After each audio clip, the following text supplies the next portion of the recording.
स्वागत है आप सभी का मेरे YouTube channel Bhatia tuition centre BTC पर। तो देखो आज हम बात करने वाले हैं एक 9th और 10th दोनों क्लास से रिलेटेड है टॉपिक मैथ का है, जो कि सरफेस एरिया एंड वॉल्यूम। काफी दिन बाद वीडियो बना रहा हूँ, काफी दिन से थोड़ा हाफ ईयर न्यू ईयर आ गए थे, टाइम नहीं मिल रहा था थोड़ा, ठीक है। तो उस चीज के लिए काफी बंदे मेरे को DM कर रहे थे कब से, सर कोई वीडियो नहीं आ रही, तो बच्चों टाइम ही नहीं मिल रहा था मेरे को असल में वीडियो बनाने का। बहुत बिजी शेड्यूल चल रहा था, बहुत मुश्किल से टाइम निकाला है। तो आज मतलब वही हाफ ईयरली वगैरह हो गए हैं, तो 10th क्लास के प्री बोर्ड है, प्री बोर्ड में वही वो पूरी बुक आनी है, उसके बाद बोर्ड है, और 9th का भी यही है। अभी प्री बोर्ड तो नहीं होंगे खैर 9th में, लेकिन वही फाइनल में कुछ थोड़ा ही टाइम बचा है, तो प्रैक्टिस अभी से स्टार्ट कर दो। तो आज हम बात करने वाले हैं सरफेस एरिया एंड वॉल्यूम। देखो आज की वीडियो इंट्रोडक्शन वीडियो रहने वाली है, चैप्टर 13 है। अगर लेटेस्ट एनसीईआरटी के हिसाब से देखोगे तो आई थिंक चैप्टर 12 है, मैं वैसे 13 डाला हूँ, ठीक है। Surface area and volume 9th और 10th दोनों से रिलेट है ये चैप्टर, तो दोनों बच्चों के लिए, दोनों क्लास के बच्चों के लिए ध्यान से देखना। आज सिर्फ इंट्रोडक्शन है इस चैप्टर का, फॉर्मूले वगैरह बताऊंगा सारे क्या क्या यूज होने वाले हैं इस चैप्टर में, तो ध्यान से देखना। चैप्टर आपका बहुत इजी है, सिर्फ फॉर्मूले ध्यान देंगे आज। फर्स्ट फॉर्मूला जैसे हमारा होता है यहाँ पे क्यूबॉइड। देखो इसमें ना, इस चैप्टर में बेसिकली आपको क्या ध्यान देना है, इस चैप्टर में बेसिकली आपको ध्यान देना है शेप्स का। कई सारी शेप आपकी इसमें आने वाली है, चलो थोड़ा और बताता हूँ डीप में। जैसे इसमें एक हमारा वर्ड आएगा TSA, या फिर कहीं कहीं पे ऐसे लिखा होगा। अभी दोनों की फुल फॉर्म क्या है वो देख लेते हैं पहले। देखो TSA का मतलब होता है टोटल सरफेस एरिया, ठीक है, ध्यान से देखना, टोटल सरफेस एरिया। और ऐसे का मतलब है सिर्फ सरफेस एरिया। आप देखो दोनों में से कोई भी चीज लिखी हो जाए क्वेश्चन में, किसी भी शेप के साथ कह रहा हूं मैं, चाहे वहां पे क्यूबॉइड लिखा हो, क्यूब लिखा हो, सिलेंडर लिखा हो, कई सारी शेप आने वाली है इसमें, कोन, सिलेंडर, हेमिस्फीयर हो गया, स्फीयर हो गया, सब डिटेल में करेंगे। आज सिर्फ इंट्रो है, तो ध्यान से देखना। देखो TSA का मतलब क्या है, टोटल सरफेस एरिया। जैसे कि अगर मैं बात करूं, मान लो ये हम जिस रूम में खड़े हैं, रूम की शेप क्या होती है, क्यूबॉइड होती है। या फिर अगर मैं एक मैच बॉक्स की बात करूं, क्यूबॉइड है। या फिर चॉक स्टिक की बात करूं, चॉक होल्डर, ये क्या है, सिलेंडर है, ठीक है, सिलेंड्रिकल शेप है। तो बेसिकली देखो अगर मैं TSA की बात कर रहा हूँ, TSA का क्या मतलब है कि टोटल, मतलब ऊपर अपर पार्ट भी दे रहा है, नीचे पार्ट भी, और चारों ओर, यही बात है। तो जैसे अगर मैं इसकी बात करता हूँ अपने रूम की, इसके TSA का क्या मतलब कि छत भी आएगी, ठीक है, जमीन भी आएगी, चारों वॉल्स भी है। तो ये तो बात होगी आपकी TSA। अब अगर हम इसके आगे CSA की बात करें, देखो CSA एक नया वर्ड है यहाँ पे, CSA या फिर LSA, दोनों में से कुछ भी आ सकता है। अब फुल फॉर्म देखते हैं पहले। तो CSA का मतलब क्या है, कर्व सरफेस एरिया। आप डिटेल में देखेंगे कि ये होता क्या है। ऐसी LSA भी एक देख लो, ये होता है आपका लेटरल सरफेस एरिया, ठीक है। दोनों का मतलब सेम है बिल्कुल, चाहे CSA आए क्वेश्चन में, चाहे LSA आए, लेटरल सरफेस एरिया, ठीक है। अब देखो CSA का क्या मीनिंग है, जैसे वही मैं इस रूम में खड़ा हूँ, रूम क्या है, क्यूबॉइड है। अगर मैं इसके CSA या LSA की बात करूँ, यानी कि 4 वॉल्स की बात कर रहा हूँ, देखो कर्व है, कर्व माना चारों ओर घुमा हुआ। जैसे अगर मैं सिलेंडर की बात करूँ, इसका कर्व क्या है, ना मैं टॉप देखूंगा ना बॉटम देखूंगा, बस चारों ओर की वॉल्स देखूंगा।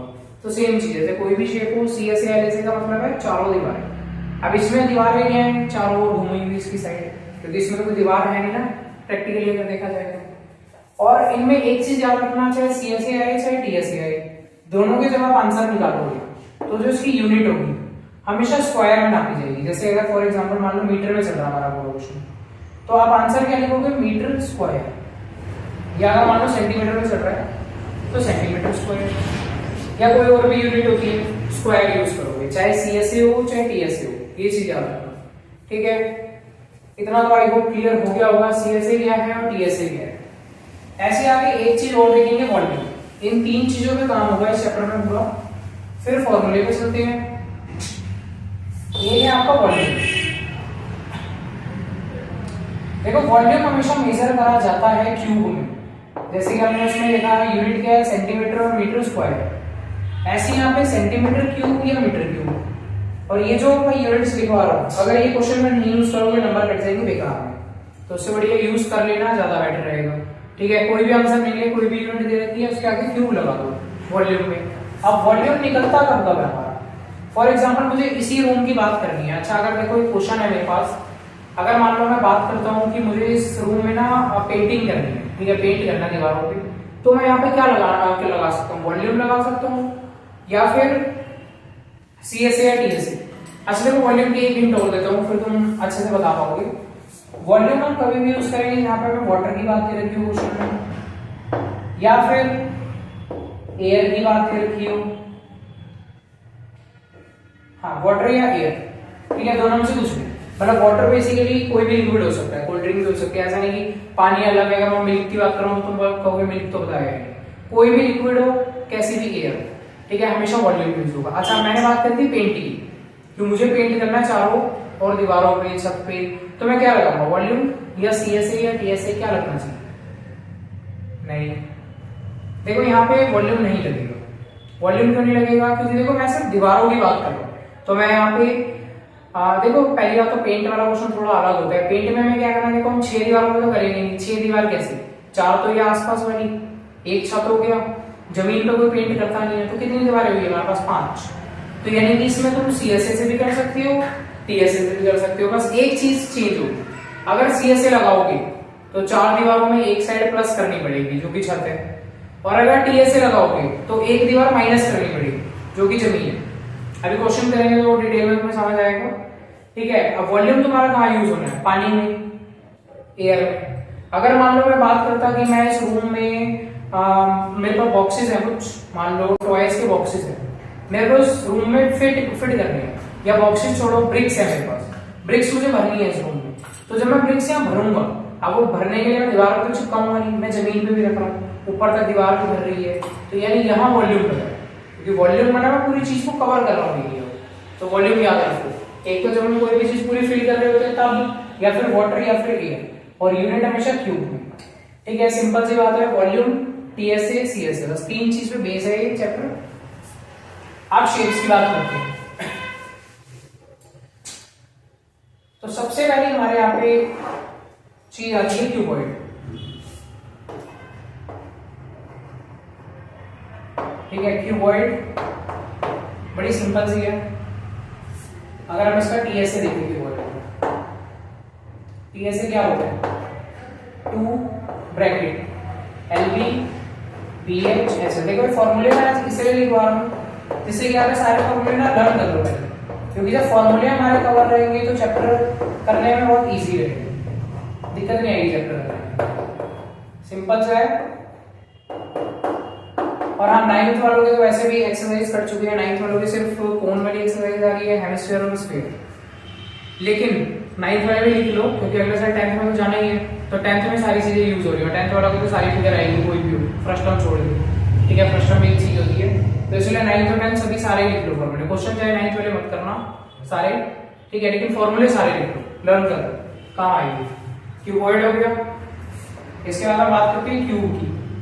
सिंपल से है फॉर्मूले, ज्यादा से ज्यादा 15-20 फॉर्मूले हैं, वो ज्यादा बड़ी बात नहीं है, सब में वही TSA CSA वॉल्यूम साथ साथ नोट करते जाओ। इसका TSA होता है 6a², a का मीन है साइड, 4a² और यहाँ पे हमारा साइड का क्यूब, ठीक है। बहुत ही इजी चैप्टर है ये, अगर देखोगे ध्यान से तो। अब बात करते हैं सिलेंडर की। सिलेंडर की शेप कैसी होती है? ऐसी, जैसे कि मेरा चौकोल्डर है, जैसे कि पेंसिल है। क्यूब, आपका क्यूब तो देखा ही है सबने, ऐसा, ठीक है। क्यूबॉइड भी ऑलमोस्ट ऐसा ही होता है, तो मैं बना के नहीं दिखा रहा। इसमें भी अगर हम TSA देखें, 2πr bracket r plus h, CSA देखें 2πrh, और वॉल्यूम πr²। अच्छा देखो पाई की वैल्यू तो सबको पता होगी, 22/7, सिंपल सा है। पाई की वैल्यू जिस क्वेश्चन में गिवन होगी 3.14 वहां पे वो यूज करनी है, अदरवाइज 22/7 तो काम बाढ़ है, सब जगह चलेगा। TSA CSA वॉल्यूम, वही 3 चीजें चल रही हैं, कोई भी फिगर हो जाए, ठीक है। कोण कैसा दिखता है आपका? कोण देखो ऐसा, जैसा हमारी बर्थडे कैप होती है, ठीक है। कोण का TSA क्या है? πr bracket l plus r। अब यहाँ पे l का मतलब मैं भी बताता हूँ, πrl और volume 1/3 pi R square H. अब देखो एल का मीनिंग देख लो यहाँ पे। अभी तक देखो नॉर्मल हाइट एच का जो हाइट था, रेडियस वगैरह, अच्छा रेडियस पता है सब बच्चों को, तो कई बच्चों को रेडियस भी नहीं पता होती, ठीक है, एक बार देख लो, कई सारे होते हैं ऐसे। सर्कल है हमारा नॉर्मल सा, ये बीच में सेंटर है, सेंटर से कहीं भी सर्कल को टच करे हाफ लाइन, ये आपकी होगी रेडियस। और अगर मैं इसी सेंटर से पास करते हुए दो साइड को टच करता हूं तो वो है आपका डायमीटर, ठीक है। बस इतनी चीज याद रखना, बेसिकली डायमीटर आपका is equal to 2r, diameter is equal to radius का डबल, इतना याद है। तो अगर किसी क्वेश्चन में, कई सारे क्वेश्चन ऐसे मिलेंगे आपको, वहां पे आपको डायमीटर गिवन होगा, डायमीटर से रेडियस कैसे निकालोगे, ऐसे नहीं कि डायरेक्ट डायमीटर पुट कर दोगे, या फिर डायमीटर को देख के कंफ्यूज हो गया, हमें तो डायमीटर का बताया ही नहीं। तो डायमीटर का आधा करना है रेडियस निकालने के लिए, सिंपल चीज है, कोई ज्यादा बड़ा मैथ नहीं है इसमें, सीधा d को 2 से डिवाइड करो, r आ जाएगा, ठीक है। अब सिंपली देखते हैं l। l का क्या मतलब है आपका, l का मीन्स है देखो स्लैंट हाइट। ये स्लैंट हाइट जो है ना नॉर्मल हाइट से अलग होती है। स्लैंट का मतलब क्या है, तिरछा, कुछ ऐसा, ठीक है। स्लैंट हाइट का मतलब होता है तिरछी हाइट। अब देखो स्लैंट हाइट निकालने का फॉर्मूला क्या है, जिस क्वेश्चन में गिवन है बहुत अच्छी बात है, अगर नहीं गिवन तो ये फॉर्मूला यूज कर लेना, एल आ जाएगा। Slant height is equal to under root R square plus H square, simple सा फॉर्मूला है, ज्यादा बड़ा नहीं है, ठीक है। स्लैंट हाइट यानी L is equal to under root R square plus H square. R means मैंने अभी भी बताया, डायरेक्ट गिवन है तो बहुत अच्छी बात है, नहीं तो डी का हाफ कर लो, आर आ जाएगा, एच तो आपको गिवन होगी। क्वेश्चन में अगर मान लो सिर्फ हाइट लिखा है तो उसको स्लैंट हाइट में पुट कर देना, ये चीज याद रखना। अगर वहां स्लैंट वर्ड दे रखा है तो ही एल ले लो, अदरवाइज एच है, ठीक है। एक बार इतने 4 फॉर्मूले लिखो, 4 शेप्स के, फिर आगे चलते हैं। ये वाली साइड तो होगी होगी नॉर्मल से फॉर्मूले हैं, इनको लर्न जरूर करना है, लर्न नहीं करोगे तो काम नहीं बनेगा। बस नॉर्मल हेमिस्फीयर बचा है और एक स्फीयर बचा है। हेमिस्फीयर क्या है, हेमिस्फीयर है हाफ सर्कल, कटोरी टाइप, ठीक है। हेमिस्फीयर का टीएससी सीएससी वर्ड क्या होता है, हेमिस्फीयर का टीएससी सिंपल सा वर्ड। तो देखो जो हेमिस्फीयर का टीएससी, टीएससी अगर हम देखिए ये होता है 3 पाई आर स्क्वायर, ठीक है, सिंपल सा हो जाएगा 3 पाई आर स्क्वायर। सीएससी देखेंगे ये होता है 2 पाई आर स्क्वायर। और रही बात वॉल्यूम की, 2/3 पाई आर क्यूब। और ऐसी लास्ट शेप जो है आपकी वो है स्फीयर। स्फीयर का क्या मीन्स है, सर्कल। अब देखो ये नॉर्मल सर्कल से थोड़ा अलग है, 3D वाला सर्कल होता है, ठीक है। इसका भी सेम टीएससी सीएससी और वॉल्यूम। अब देखो स्फीयर की अगर हम बात करें तो इसका सीएससी टीएससी ना सेम होता है, जो कि 4 पाई आर स्क्वायर, क्योंकि देखो सर्कल की कोई साइड तो है नहीं, तो इसलिए इसका सीएससी टीएससी सेम आएगा। और जो इसका वॉल्यूम होता है वो 4/3 पाई आर क्यूब होता है। सिंपल से स्फीयर में 2/3 है वॉल्यूम, सॉरी हेमिस्फीयर में 2/3 है और स्फीयर में 4/3 है, क्योंकि हेमिस्फीयर देखो स्फीयर का हाफ है, तो इसलिए 4 का हाफ 2 हो जाएगा। ऐसे भी तुम याद कर सकते हो ना, तुम्हारी अपनी ट्रिक होनी चाहिए, ठीक है। मैं तो देखो कई सारी चीजों को ऐसे शॉर्ट फॉर्म में याद रखता हूँ, तो याद भी रहती है। अपनी शॉर्ट ट्रिक निकालोगे ज्यादा बेस्ट रहेगा, कोई भी चीज होता है, कोई भी सब्जेक्ट। अब देखो हमने यहाँ पे सारे फॉर्मूले भी देख लिए जो कि आपके इस चैप्टर में यूज होने वाले हैं, 10th में भी और 9th में। तो पहले तो ये 6 शेप हुई है, ये 6 शेप के कितने 3 फॉर्मूले हैं, तो 18 फॉर्मूले हो गए टोटल।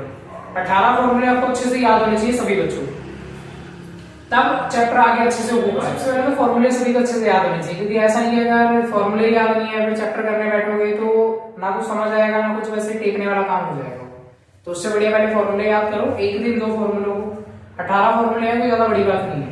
और 18 फॉर्मूले याद करो, फिर उसके बाद अपना आगे करेंगे क्या, क्वेश्चन स्टार्ट। तो कल और परसों ट्राई करूंगा वैसे जल्दी, अभी तो इंट्रो था इस वीडियो में, ट्राई करूंगा फटाफट से इसकी एक्सरसाइज सॉल्व कराने की, 9th क्लास की भी और 10th क्लास की। पहले फटाफट एनसीईआरटी कर लेंगे और एनसीईआरटी के बाद फिर अपना एक्स्ट्रा क्वेश्चन जो एक्स्ट्रा होती है आरडी वगैरह वहां से करेंगे। ठीक है, तो अभी आज की वीडियो में इतना ही था। अच्छे से ध्यान से फॉर्मूले समझो, लर्न करो, प्रैक्टिस करो लिख लिख के।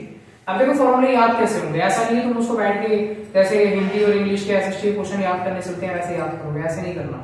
नॉर्मल रीड करो, एक दो बार लिख के देखो, पहले देख के लिखो, ठीक है, नॉर्मल रीड करो, देख के लिखो, एक बार, दो बार, तीन बार। उसके बाद क्या करना है तुमने, उसका एक चार्ट प्रिपेयर करो, और जहां भी तुम पढ़ते हो, जहां भी तुम्हारा स्टडी रूम है या स्टडी रूम नहीं भी है, कोई एक जगह होगी घर में, कोई कोना होगा जहां बैठ के पढ़ते होगे, तो उस चार्ट को, उस पेपर को दीवार पे चिपका देना।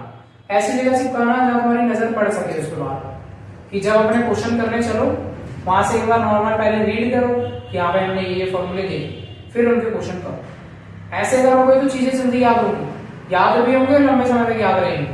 ऐसे करोगे ना, अगर आज मैंने 18 फॉर्मूले याद कर लिए, कल पूछूंगा नहीं आएंगे लोग, क्योंकि तुमने वो रटने वाला काम करा है। अब ऐसे मेरे स्टाइल से करोगे तो वो रटने वाला नहीं होगा, वो दिमाग में भरने वाला काम होगा, बिल्कुल रटा हुआ रहेगा।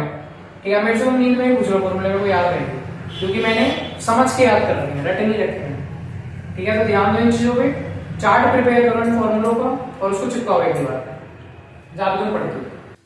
बाकी बात करेंगे नेक्स्ट वीडियो में, तो बाकी आपको पता ही है, शेयर जरूर करना है, क्योंकि हमारा यही है कि हर बच्चे तक वीडियो पहुंचानी है।